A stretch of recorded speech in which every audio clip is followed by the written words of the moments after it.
مساء الفل يا اخواتي، عاملين ايه؟ ايه الاخبار؟ يمكن النهارده لسه مع احداث او تبعيات ماتش الاهلي والزمالك، اللي يمكن نادي الزمالك قرر ان هو ما يلعبش الماتش دوت. وبناء عليه رابطة الاندية قررت ان بتعتبر نادي الزمالك خسران 2-0، وبالتالي النادي الاهلي جاله 3 نقط وهو قاعد في البيت من غير ما يلعب ومن غير ما يبذل اي مجهود، وكمان في اسبوع راحة. يمكن ما خلصتش على كده، لسه في 3 نقط زي ما اتكلمت معاكم في الفيديو الصبح هيتخصموا اخر الموسم من نادي الزمالك.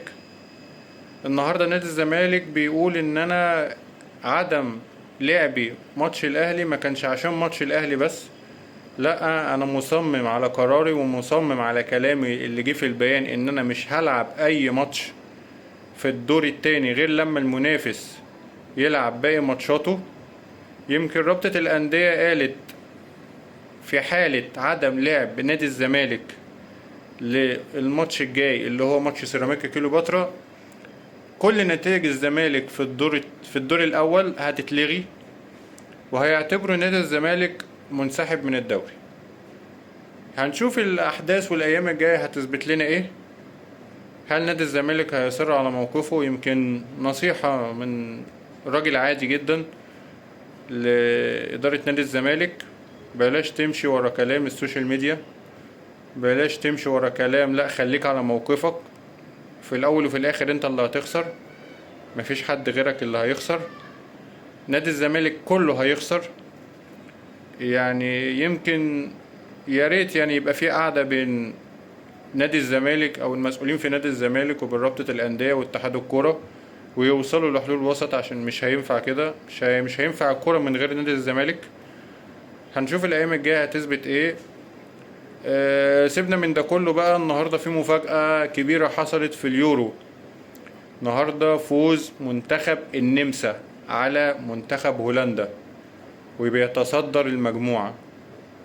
بيتصدر مجموعة فيها فرنسا، هولندا، ألبانيا.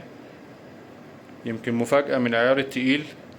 يمكن لحد دلوقتي المجموعات اللي اتحسمت بشكل نهائي بعد ما لعبوا كل فريق في كل منتخب ال3 ماتشات، يمكن احنا عندنا في المجموعة الأولى ألمانيا وسويسرا.